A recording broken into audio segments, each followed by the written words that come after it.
cells. So APC comes in. APC now is specific. It was a phagocyte. That was innate immunity. Now I'm specific.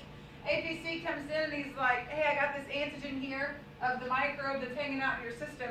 And the only objective of APC is to present the antigen that it just engulfed to helper T cells. Now, here's what I tell students about helper T cells. Helper T cells to me are just messenger cells.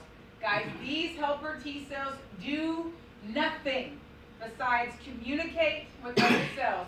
They don't kill off cells, they don't do any of that. They simply communicate.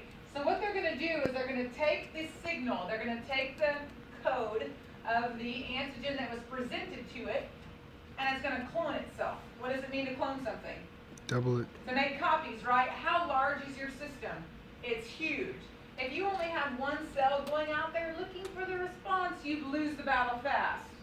So what happens here is CD4 comes in contact with APC. APC says, hey guys, you've got to find the cells with this specific antigen. So what happens now is CD4 clones itself. It clones itself for the response here to this antigen only, not just any antigen. It's specific for only this one. Helper T multiplies, and it comes down here and does two things for you.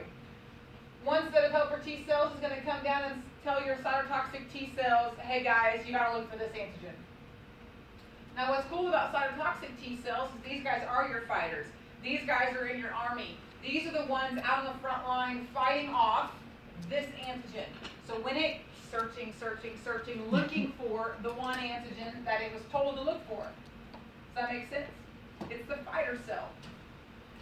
The helper T's also come over here and they tell these guys, B cells, and they say, hey B cells, you guys got to make antibodies to get rid of these antigens. And antibodies, whether you know it or not, they neutralize antigens. So they come in and they kind of stick to them, and when it sticks to the antigens, it makes them ineffective. So it can destroy a microbe by simply making it ineffective by producing a bunch of antibodies. Okay. So helper T comes in, tells B cells, hey, we got to make some antibodies for this guy up here, this antigen. So what happens is B cell clones himself, and he creates plasma cells. What you'll want to know about plasma cells is they're the cells that actually make antibodies. It's not B cells. Okay. So B cells make plasma cells, which will create antibodies to come in and fight off this antigen that I originally had with my APC. Okay? AIDS is where you stop, you inhibit your T cells from actually working. So, all right, I'm going to tell that story one more time.